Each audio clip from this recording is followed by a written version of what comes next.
Guys, tadi aku ada nampak seorang dekat tepi jalan. Dia pegang kotak, tulis kat sana, saya dah lama tak makan, bantu saya. Aku plan nak bantu dia, lagi-lagi bulan mulia ni. Apa lagi? Jom kita pergi kat dia. Assalamualaikum bang. Ya bang, sabar. Tengok ni. Saya dah lama tak makan, bantu saya. So sekarang ni saya nak bantu abang. Saya nak bawa abang pergi makan dekat Damaskus. Sebelum tu abang ikut saya, boleh? Abang ikut saya. Boleh Jom.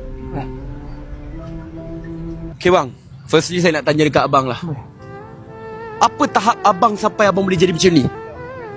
Saya dulu kena halau rumah lah. Kena halau rumah? Ya. Masih ada orang lagi bagi duit kat abang Better boleh tak abang buka abang topeng tu, sebab lagi real lah. Boleh tengok muka abang. So macam abang macam susah nak cakap. Boleh tak buka? Buka topeng. Buka.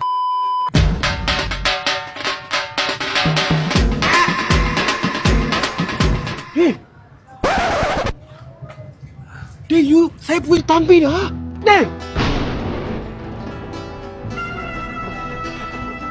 Betul ke?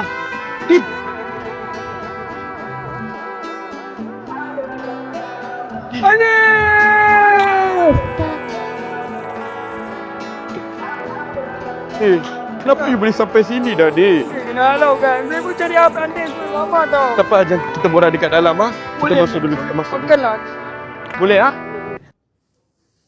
Makan lah Tembi makan puas. You lama tak nak makan kan? Makan. Tembi, itu tabung kasih Ana lah. Kacau lah you punya tempat makan. Kasih. Ini letak sama Ana. You makan Tembi, Ana pergi tandas kejap You tunggu kejap Bos, nak tutup lah. Boleh kasih saya bil tak? Sudah mau tutup Ane saya tersampai-sampai lagi. Mana saya Ane? Ane saya mana? Sini